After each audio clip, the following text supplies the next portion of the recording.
Amigos, muy buenas noches. El próximo 8 de marzo arranca la 81ª Convención Bancaria en Acapulco. Y en este año, época electoral, la Asociación de Bancos de México invitó a los principales candidatos a la presidencia. Los últimos tiempos no han sido fáciles para la economía y el crédito ha perdido dinamismo. Esta situación se evidencia de forma más clara en lo que es el crédito al consumo y el de la vivienda. Además de la incertidumbre por el Telecán y las mismas elecciones, hay otros dos factores que inciden en esta situación. Uno es el crecimiento de la inflación que desde el año pasado nos ha afectado, y la otra, la necesaria alza de las tasas por parte del Banco de México. Es justo para platicar de la perspectiva de la economía y del crédito para este año. Nos acompaña Salvador Arroyo, él es el consejero delegado de CI Banco. Lo invito para que me acompañe a platicar acerca de este tema y de la perspectiva de la banca. Salvador, gracias por acompañarnos y muy buenas noches. Al contrario, Alberto, muy buenas noches a ti. Pues Salvador, como comentábamos, el 2017 fue complicado por diversas variables, entre ellas el tema inflacionario y el tema de las tasas de interés. ¿Qué tanto le pegó al sistema bancario, a la banca mexicana, este entorno de volatilidad, este entorno de devaluación, tasas de interés más altas, inflación, etcétera, etcétera? Mira, yo creo que el año 2017 fue un año complicado, pero no tanto como se estaba previendo. Ajá. A finales del 2016 era el gran escándalo, nuestro tipo de cambio andaba por las nubes, había una serie de incertidumbres y finalmente el año 17 comenzó a tomar su rumbo. Sí, indiscutiblemente es un año de una alta inflación. Sin embargo, yo creo que el país, yo creo que la banca estaba lo suficientemente sólida para poder hacer frente a esa situación y creo que logramos tener un muy buen año 17 en general, toda la banca en México. Ese es un tema importante, Salvador, a quien nos ha tocado vivir crisis de otra naturaleza en tiempos pasados, nos tomó por sorpresa y la situación de la banca era muy distinta a la actual, ¿verdad? Por el nivel de capitalización, que hoy no es el caso, ¿verdad? Así es, yo creo que hoy en día la banca mexicana, tanto con los participantes nacionales como con la banca extranjera que participa aquí, es una banca muy bien capitalizada, con un ICAP prácticamente superior al 15% al cierre del 17. Eso nos permitió hacer frente a todas estas circunstancias, adversidades, incógnitas y pues nos permitió no caer en una crisis como habíamos caído en unos años anteriores. Tú recordarás 94, 95. El mismo 2008, ¿sí? Tuvimos serias dificultades como banca, tuvo que venir el rescate, pero este año creo que diversas circunstancias nos permitieron estar.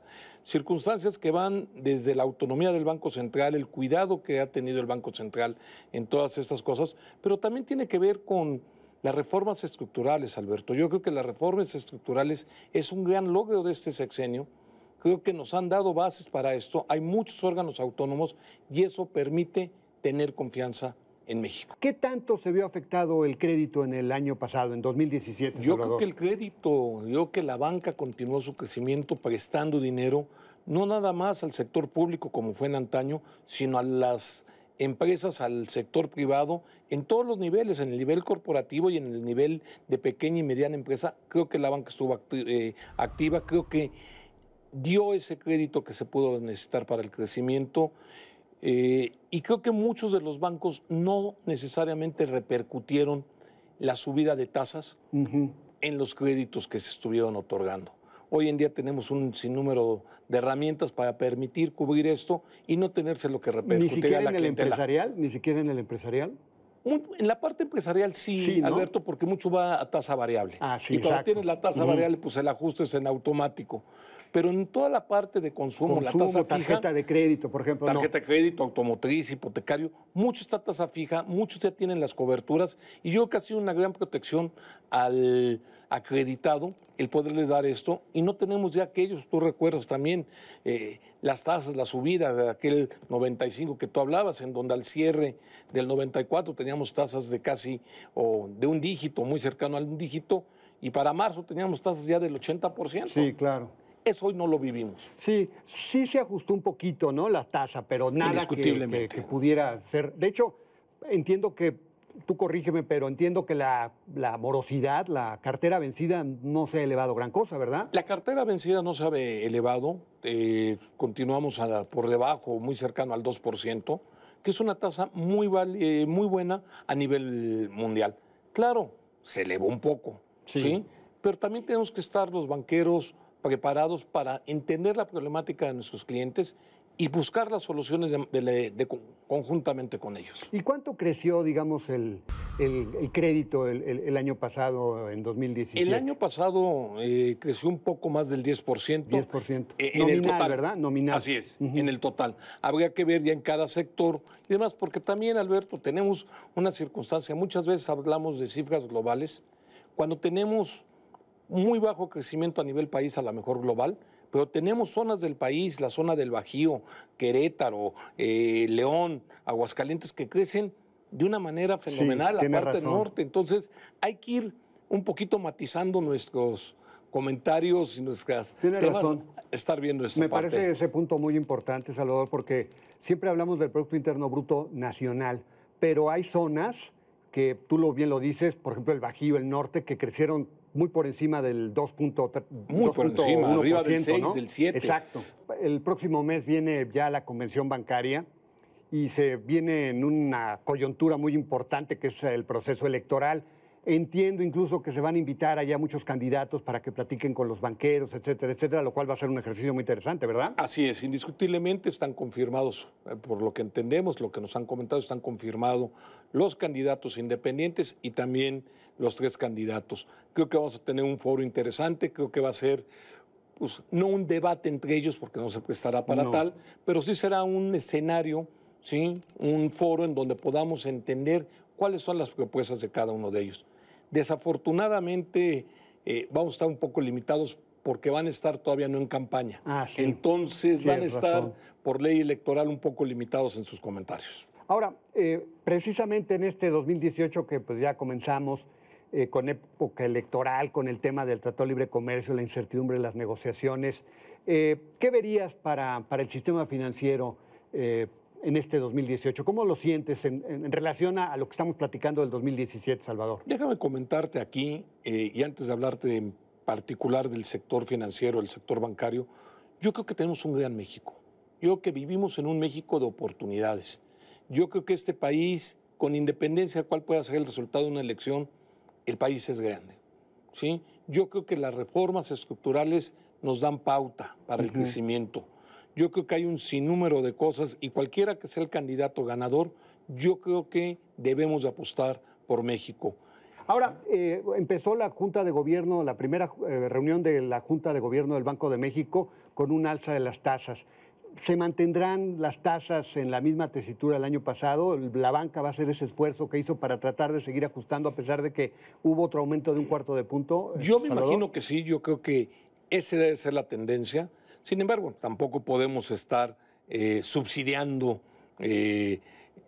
las tasas. Entonces yo creo que van a venir ajustes. Sin embargo, también vemos las expectativas de inflación y el actual gobernador, los miembros de la Junta, los subgobernadores, han venido, los mismos analistas han venido insistiendo en que la tendencia es una tendencia a la baja.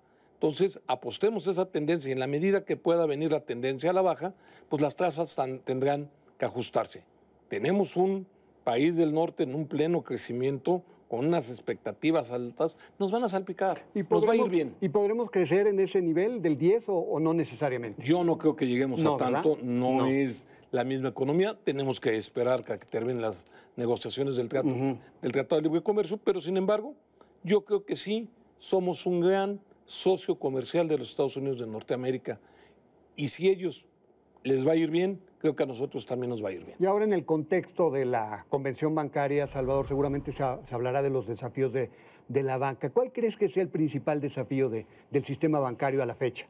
Desde mi particular punto de vista, la banca se tiene que consolidar en dar mayor seguridad. Hemos tenido un sinnúmero de casos de robo de identidad. Tenemos que trabajar de la mano de nuestras autoridades, tanto de las autoridades financieras como de otro tipo de autoridades, otras partes de las autoridades. Tenemos que trabajar en poder verificar realmente que la persona que está contratando con nosotros es realmente quien es. hay un sinnúmero, perdón, de robos de identidad. Sí. Hay un tema de hackeo, de robos de información, que creo que es lo que nos preocupa un poquito más y que tenemos que combatirlo. Yo te diría que ese es el gran reto que tenemos. Indiscutiblemente viene toda la parte de fintech, ¿sí? Tenemos que trabajar, tenemos que prestar los servicios y esperemos que próximamente quede ya promulgada esa ley. Y en el caso de CI Banco, ¿cómo le está yendo? Mira, en CI Banco nos ha ido bien. Como te comentaba hace un momento, el año pasado logramos una capitalización, hicimos una inyección de recursos. Hace 10 años exactamente recibimos nosotros nuestra licencia para convertirnos en banco. Llevamos 35 años en el mercado, pero hace 10 años. Si tú ves lo que éramos hace 10 años, en donde éramos una empresa monoproducto, solo estábamos en el sector de cambios. Hoy en día somos una empresa que somos líderes ya en varios productos. Te comento, hoy en día tenemos nosotros cerca de 200 sucursales. Pueden sonar pocas, pero es prácticamente el 40, el 50% de las que tiene un banco de muchos años, Scotiabank. ¿Sí?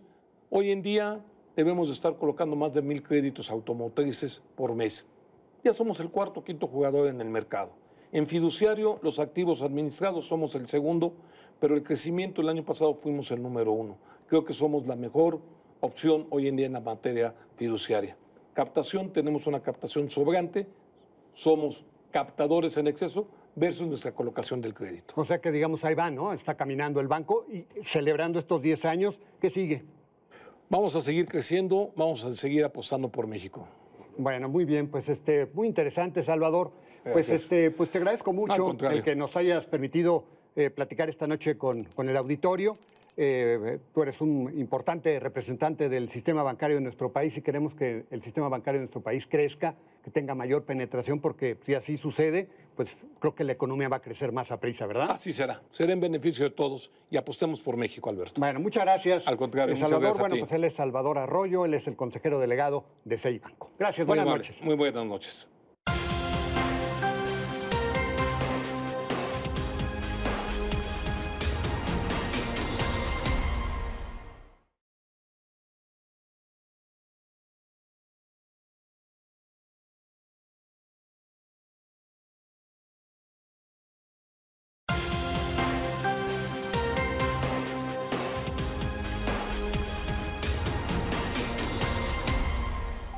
Esta noche también nos acompaña Jacobo Busali Ragmane. Él es el presidente de la Asociación Mexicana de Franquicias. Este es un rubro que no ha dejado de crecer con crisis o sin ella. Se calcula que el rubro de franquicias aporta el 4.2% del PIB nacional. Además crece a un ritmo anual del 10%, que es 4 veces más que toda la economía mexicana. Para muchos la franquicia es una gran opción para emprender, dado que se aprovechan conceptos ya muy hechos. Así que lo invito para que siga con nosotros. Jacobo, muchísimas gracias por acompañarnos esta noche. Gracias a ti, Alberto, por la invitación. Bueno, pues hoy un tema muy interesante el que vamos a tratar el día de hoy, que tiene que ver con el negocio de las franquicias, ¿verdad? Que a mí me parece siempre muy interesante porque pues es como esa alternativa que siempre quisiéramos, digamos, a explorar cuando uno quiere ser emprendedor, ¿verdad? Y bueno, pues un negocio, un rubro de actividad que ha crecido una barbaridad en los últimos años, ¿verdad, Jacobo? Sí, mira, Alberto, como te digo, gracias por la invitación. No, al para revés. nosotros, como parte de la Asociación Mexicana de Franquicias, estamos muy orgullosos porque al final del día somos un sector que crece todos los años, aproximadamente 4 veces más de lo que crece la economía nacional. El año pasado acabamos con un crecimiento de cerca del 10%. Ustedes sí que pueden presumir de crecimiento, ¿verdad? Así es. Y vemos también algo que nos impresiona mucho, que la gran mayoría de las franquicias ya son mexicanas y solamente el 15% son extranjeras, cosa que era totalmente distinta hace 29 años cuando iniciamos, donde casi el 90% eran extranjeras y solamente el 10% mexicanas. Entonces, gracias a Dios estamos creciendo de manera importante. Cada vez vemos más gente que quiere invertir en el negocio de las franquicias, porque al final del día es el modelo de negocios más exitoso que hay a nivel mundial. Creo que se abre una franquicia nueva cada minuto a nivel mundial. Es algo impresionante y la ciencia es muy sencilla. Es alguien que ya desarrolló algo que funciona y se lo traspasa a un tercero. Entonces el riesgo es muchísimo menor que si abrieras un negocio independiente. De hecho, estadísticas que me parecen importantes, hoy por hoy cerca del 85% de las franquicias sobreviven después del 5.º año, cuando un negocio independiente, No. el 90% no llega al segundo Exacto. año, ¿no? Entonces, Exacto. Como que estamos tienes muy una red de contentos. protección, ¿verdad? Así es, estamos muy contentos, la verdad. Ujú. Ahora, ¿a qué se debe ese crecimiento, Jacobo? Mira, Tan exponencial. Mira, el año pasado fue un año un poquito complicado. Complicadísimo. El primer trimestre la gente tenía como incertidumbre qué va a pasar con el tema de Estados Unidos, etcétera. Pero al final nos damos cuenta que la gente quiere seguir invirtiendo, que no forzosamente los bancos es el mejor lugar donde puedes tener tu dinero y se tiene que mover la economía. Entonces tenemos mucha gente muy interesada en las franquicias porque lo ven como un modelo de negocios con un riesgo mucho menor. Tenemos muchos eventos durante el año y este año vamos a tener la Semana de la Franquicia, que ahorita sí que te platico de qué se trata. Pero cada vez tenemos más gente que quiere incursionar en el mercado de las franquicias, los famosos millennials, la gente que tiene aproximadamente por ahí de los 50 años que dice, Sí. ya quiero crear un Con tu futuro dinero de retiro, de que retiro. te jubilas de Exactamente. la chamba, pues ahí te dan tu liquidación, a lo mejor con eso quieres hacer algo, Y ¿verdad? quieren empezar a hacer un legado para sus hijos, ¿no? Exacto. ¿Qué les puedo dejar el día de mañana a mis hijos? Qué mejor que incursionar en tu propio negocio. Ujú. ¿Y cuántos tipos de franquicias hay? ¿Cuántas marcas de franquicias hay en nuestro país? Mira, hay cerca de 1,300 diferentes tipos de franquicias. Nosotros, dentro de la Asociación Mexicana de Franquicias, estamos afiliados a prácticamente las más importantes del país. Se dividen en alimentos y bebidas, servicios, comercio especializado, educación, bienestar, salud, etcétera. Y la verdad es que hay un rango sumamente amplio porque muchas veces la gente piensa que las franquicias son muy Es caras cara, exacto. y que son imposibles de llegar. Tenemos franquicias que empiezan desde los 50,000 pesos hasta más de 30 o 40 millones de pesos cuando hablamos de un hotel. Entonces, el rango es amplísimo, amplísimo. De hecho, este mes es un mes muy importante para nosotros porque tenemos la Semana de la Franquicia. Vamos a empezar el 27 de febrero con un foro que hicimos en conjunto con la revista Forbes. Va a ser el primer foro Forbes de franquicias, donde vamos a tener expositores extraordinarios de talla internacional, muchos mexicanos. Qué interesante. Vamos a hablar de la resiliencia, de la creatividad, de la innovación, de cómo iniciar tu propio negocio, vamos a hablar de proyecciones económicas en el país. Después, durante ese mismo foro, vamos a entregar los premios a lo mejor de las franquicias, que es un evento para nosotros increíble, donde premiamos a la franquicia de servicios, a la franquicia de alimentos y bebidas, a la novata del año, a la franquicia destacada en el extranjero, a la mejor franquicia. Y de ahí nos vamos a la Feria Internacional de Franquicias. ¿Qué eso es para cuándo es? El 1, 2 y 3 de marzo. Ah, o sea, Y luego- corridito. Corridito. Luego, en el World Trade Center de la Ciudad de México. También El la foro- semana de la Sí. también todo va a ser ahí. Todo va a ser. Bueno, el Foro Forbes lo, Ah, el hacemos, Foro Forbes. lo hacemos en un hotel y después tenemos 2 días después la feria, Ah, correcto. donde ahí la gente tiene más de 400 giros de franquicias. En el World Trade Center, En el World ¿verdad? Trade Center. Ujú. Y está bien interesante porque también damos pláticas para toda la gente que nos visita. Tenemos cerca de 40,000 visitantes y este año armamos unos paneles increíbles con gente especializada para las franquicias. Vamos a hablar de qué hacer antes de invertir en tu franquicia. Vamos a tener paneles con gente muy destacada de dueños de franquicias en servicios, en alimentos y bebidas, etcétera. Traemos mucha gente muy interesante. Entonces es una buena A oportunidad. partir del 2 de marzo, ¿verdad? Primero, 2 y Primero, 3 de 2 marzo. y 3 de marzo. En World el Trade Center. World Trade Center. ¿Y cuántos expositores estarían? Estamos hablando de más de 400 Más de 400. y esperamos cerca de 40,000 personas, público Que no es inversionista. la primera vez de esta feria, ¿verdad? Ya es No, una no. feria muy hecha, ¿no? Es la 41 edición de la Feria de Y Franquicias. creo que es una de las más grandes que se organizan en el mundo, ¿no? Es una de las más grandes en el mundo, definitivamente la más grande en América Latina. La más grande en América Sí, Latina. Y la verdad es que es un evento extraordinario. Entonces, aparte de las pláticas, ahí van a tener oportunidad de las gentes de platicar directamente con los dueños de franquicias, con los directores generales. Entonces, eso hace que el tiempo se acorte mucho en todo este proceso para evaluar una franquicia. Ahora, el año pasado, bien lo decías, fue un año complicado. A pesar de que pues, fue ese año complicado, crece.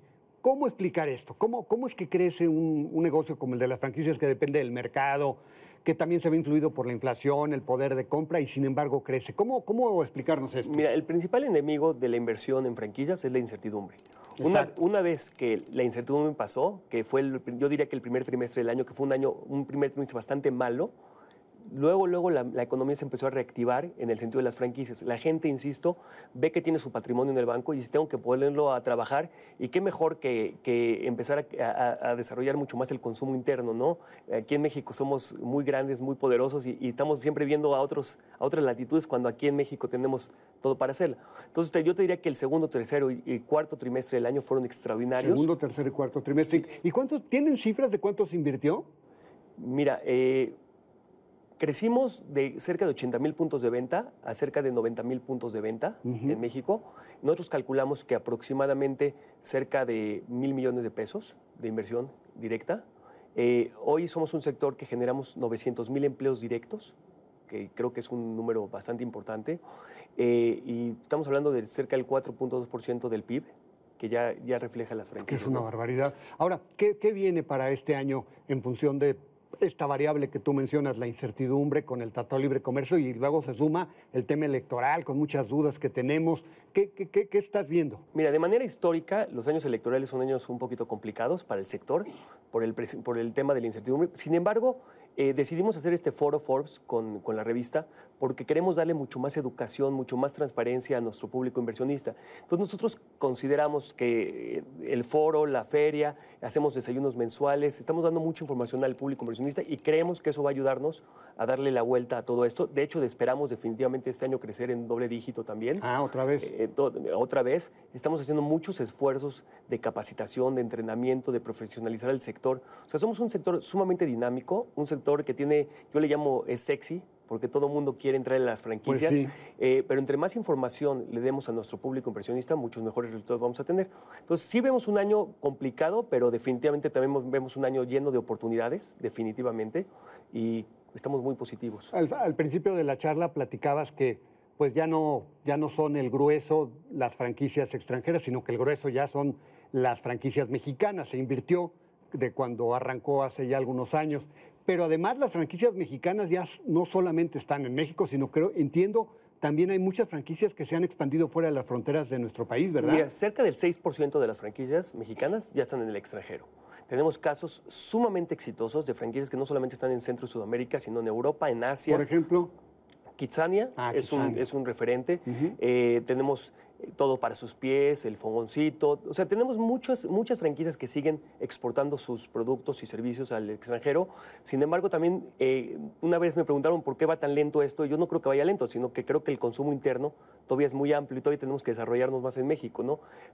Pensar que una franquicia mexicana salga al extranjero conlleva una cantidad de retos por las legislaciones de cada país, por la idiosincrasia de cada país, usos y costumbres de cada país.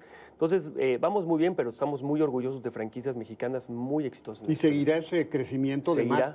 ¿Ves que haya posibilidad de que otros conceptos vayan 100%. fuera de México? Nosotros trabajamos muy de la mano con ProMéxico, que la verdad es que es un aliado indiscutible de la Asociación Mexicana de Franquicias porque nos dan mucha información, nos abren las puertas a diferentes países y seguiremos creciendo y seguiremos presionando el tema de la exportación de franquicias mexicanas al extranjero. Ahora, a futuro, ¿qué podríamos esperar de las franquicias? México, pues ya lo mencionabas tú, es un país que tiene todo por crecer. ¿En esa misma tesitura podemos ver las perspectivas de las franquicias o no necesariamente? Yo creo que sí. Hay muchos negocios, Alberto, que no son franquicias y que se quieren convertir a franquicia, que ese es un paso importante. Entonces, afortunadamente, dentro de la Asociación Mexicana de Franquicias tenemos consultores muy especializados para evaluar un negocio que es, digamos, local, es manejado por el dueño, sí, el dueño, pero que quiere ver si ese negocio puede ser franquicia. Entonces, eso hace que se abra mucho el espectro, porque vemos muchos negocios que tú vas a comer, que yo voy a comer, que no forzosamente son franquicias y que de repente encuentran el modelo de franquicias como un modelo de expansión importante y crecen de manera bien interesante, siempre evidentemente con el cuidado de tener todo en regla, porque no cualquier negocio es franquiciable. Sí. Y muchas veces la gente cree que porque tu negocio es muy exitoso lo puedes franquiciar. ¿No? Sí se puede, pero se tiene que llevar un formato, un ritmo y hacer todo como Dios manda, ¿no? Entonces yo sí creo que las franquicias van a seguir creciendo en México. México ha sido un país que ha adoptado el tema de las franquicias de manera rapidísima. De hecho, yo creo que es un caso de éxito que se haya revertido tanto que hoy solamente el 10%, entre el 10 y 15% son extranjeras y el resto son mexicanas. ¿Y cuál fue la primera franquicia que hubo en nuestro país? Mira, ¿Te acuerdas? Yo creo que la primera franquicia, digamos que oficial, fue McDonald's. McDonald's. Que fue aquí en el sur, Un fue hito. un hito impresionante. Y de ahí fuimos aprendiendo cómo se desarrolla el negocio y fuimos creciendo y afortunadamente es un sector sumamente dinámico y estamos bien contentos. Bueno, pues maravilloso. Pues Jacobo, muchísimas gracias por habernos dado la oportunidad de platicar esta noche. Y pues ahí estaremos pendientes Al contrario, de Alberto. estos eventos, esta semana de las franquicias, la feria de las franquicias. Y pues te agradezco mucho el que nos hayas permitido platicar un poco acerca de este Al tema. contrario. Y ahí está la oportunidad, ¿verdad?, para que la gente acuda a esta es. feria y pues empape de muchos de estos conceptos para atreverse, ¿verdad? Ahí Porque estaremos a sus órdenes. finalmente hay que atreverse, ¿verdad? Ese es el componente más importante. Bueno, muy bien, pues Jacobo, muchísimas gracias, te agradezco mucho. Al contrario, Bueno, él Alberto. es Jacobo Busali, él es el presidente de la Asociación Mexicana de Franquicias. Como ve, este año que apenas comienza, tiene sus bemoles desde el punto de vista financiero. El enemigo a vencer es la inflación para que las tasas se reduzcan gradualmente y fluya con mayor celeridad el financiamiento, que es tan importante para un país como el nuestro, en donde hay todo por hacer. Pero una buena noticia es el poder invertir en una franquicia que no necesariamente es un cheque al portador, aunque sirva señalar que el 85% de esta se mantiene en operación después del 5º año de vida. No en vano existen 1,300 marcas de franquicias en el país y el grueso son mexicanas que incluso ya se han expandido a otras latitudes. Lo invito a la próxima semana aquí a la misma hora con más nombres y nombres. Hasta entonces.